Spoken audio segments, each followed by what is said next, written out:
A late Happy New Year, everyone. I'm having a bit of a slow start to the year myself, and to be honest, last year I had a bit of a quiet year as far as content and podcasts and all of that. I did a few bits here and there. I've been trying to start my own thing, but having a lot of false starts. So I only done a couple episodes here and there, but I wanted to touch on something that I've realized has impacted me and not given and like prevented my drive because there's been a concerted effort in the last year or so to shut me up, to be honest. You know what I'm saying? I'm not a crazy big platform with bare followers. It's just little old me trying a thing. When I've spoken very basically about an epidemic of violence against women and said we need to do something to stop that, and when I started pointing out the inconsistencies in the narratives that are being pushed and how they actually contribute to that culture of violence against women, the backlash has been insane. Much bigger platforms than mine have made a great effort to try and shut me up, to team up, to come against me, to spread lies about me, to spread slander. And these are people I never speak about. I made a decision kind of early on that I wasn't gonna feature on their podcast and do content with them, with most of them anyway.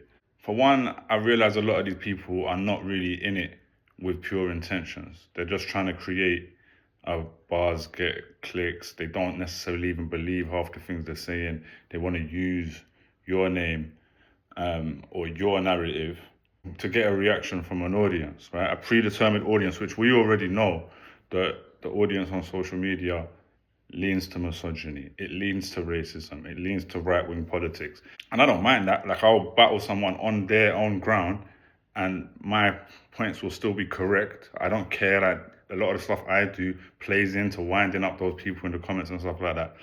But I don't need, and I shouldn't be, propping up these platforms and making them more powerful, because like, it's not even that I hate them, or like some of them I will actually agree with on other issues. You know what I'm saying? There's some podcasters, like, when they're talking about racism and class issues and other things in society and politics, we might see eye to eye. But then when they start talking about women and this gender war, we're not. I still can't create content with them when I honestly believe that what they're doing reacts to violence against women in the real world, whether they know it or not. Like, them riling up these people in the comments, it leads to people seeing that and feeling justified in committing violence to women at home. I put a post on, a comment on Bobby Kasanga's page the other day, and it was like, and he came back at me. By the way, he's not one of them. You know what I'm saying? He's not one of the people I'm talking about. Like, him and Made You Think are two of the biggest platforms in that space. And I think both of them, I've always felt both of them give quite a balanced perspective and, show a woman's narrative, show a men's narrative. These things are going on in our culture, so they're going to share bits of them, bits of the content. Although I will say recently, I think they've started to lean more to the other side, more to one side, because they've realized how popular it is and it's being justified by that.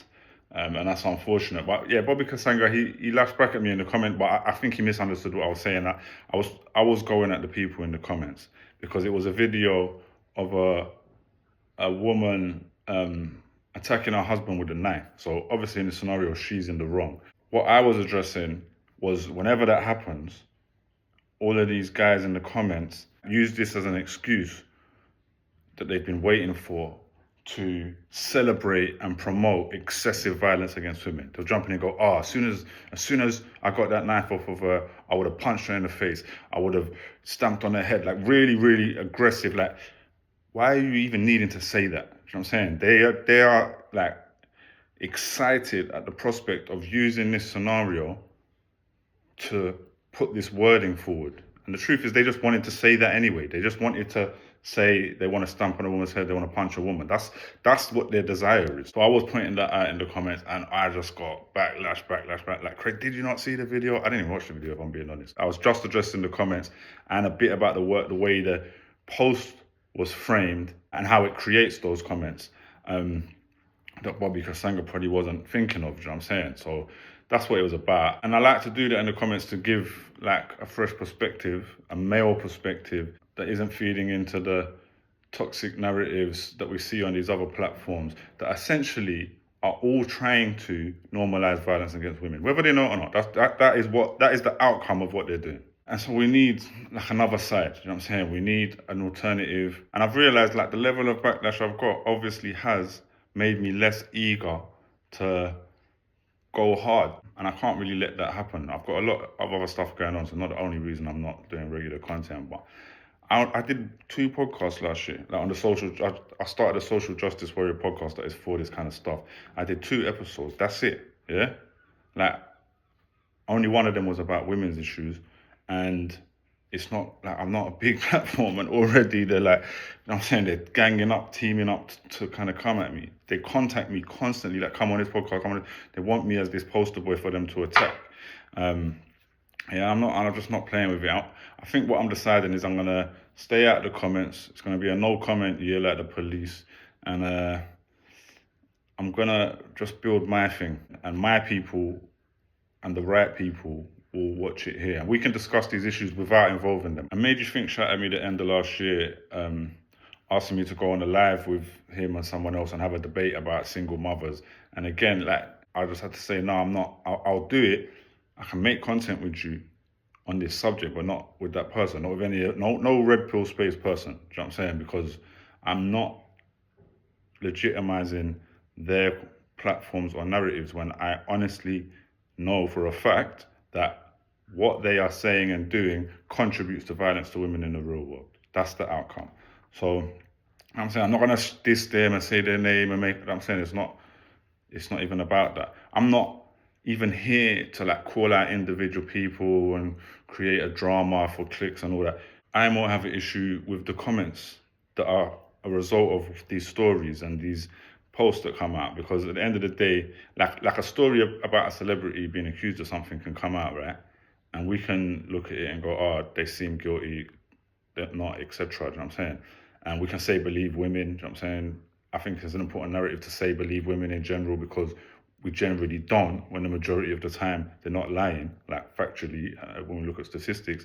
But on an individual basis, we don't know for sure, yeah? So my thing is, cool, okay, I don't know if that person did that, but I do know what you're writing on the comment right there. I do know that you're writing, women always lie about this stuff, da da da. And I know for a fact that that's not true. So I'll address you, like, I'll address those comments. I'll address those narratives, because those narratives are what cause men to commit these crimes more and more and more. Because they believe that if they do, this will be the reaction. This will be the support that they get. So all you guys supporting all of that, I'm saying you are contributing to it, you know what I'm saying? But I guess I just wanted to kind of touch on that there really has been an effort to shut me up, even though I haven't done anything much. Like, I haven't gone on massive podcasts. I've turned down loads of podcasts. I've turned down stuff with the BBC. I've turned down, I'm saying, I'll say I turned down Pearl, because that's a big one. People know I don't want to like give attention to the smaller ones. And even like her team, people work. I've not interacted with her loads, apart from in a couple of comments. But her team have come at me directly and tried to push slander on my name. Like, it's crazy, man. My thing also is, as men, we all contribute to a society of misogyny. As white people, we all contribute to a society of white supremacy and racism. And these are things we have to be aware of. I've never been on the internet going, I'm the perfect person and you lot are all wrong, you lot are all evil, and I'm great, I'm this example you need to look at. Never, far from it. I'm far from perfect. I've done bad things in my life. Like, I come from a madness environment. Like, I've been in madness. Like, my story is known to people who know, you know what I'm saying? So I say anything I say with an understanding of looking at myself first, because that's what we have to be able to do. We have to be able to look at ourselves and go, this society has programmed us to be this way. How far in that programming have I been impacted?